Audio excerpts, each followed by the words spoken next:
स्वागत करुच्ची आमर ये चैनल को। चलो देरी न करी वीडियो स्टार्ट करिबा। गोपबंधु दास एक गोपबंधु दास अक्टोबर 9 तारीख 1887 मसीह ओडिशार पुरी निकटस्थ सांडग्राम रे एक ब्राह्मण परिवार रे जन्म ग्रहण करथिले। 2 गोपबंधु दास उत्कलमणि भाव जनाशुना से एकाधार जड़े सामाजिक कर्मी, संस्कारक, राजनैतिक कर्मकर्ता, सांबादिक, कवि एवं प्रबंधक थिले।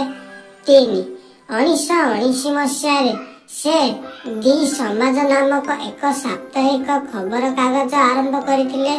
4 कारा कविता, बंदीर आत्मकथा, अवकाश चिंता, धर्मपद आदि गोपबंधुଙ୍କ विशिष्ट लेखा। 5 लाहौर रे एक समाज सभा रे जग देवा बेले गोपबंधु दास असुस्थ होई पड़िथिले एवं जून 17 तारीख 1928 मसीह रे तांकर देहांत हेतिला। मधुसूदन दास एक मधुसूदन दास अप्रैल 28 तारीख 1848 मसीह रे सत्यभामापुर कटक रे जन्म ग्रहण करथिले। से जने भारतीय वकील तथा सामाजिक संस्कारक थिले। 3 सामाजिक तथा शिल्प विकास सहित ओडिशार एकाकीकरण पाई अभियान करिबा पाई 1903 मसीह रे से उत्कल सम्मेलनी प्रतिष्ठा करथिले।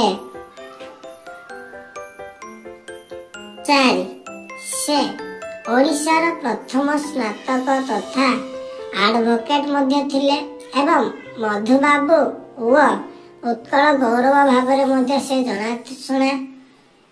5 ओडिशा रे तांको जन्मदिन अप्रैल 28 तारीख दिन को वकील दिवस भाव पालन करा जाए। तापर नेक्स्ट पढ़िबा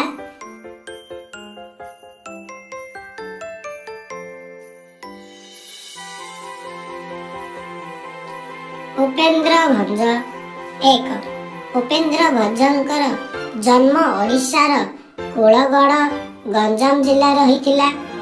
से कवि सम्राट भाव प्रसिद्ध लाभ करिसंती।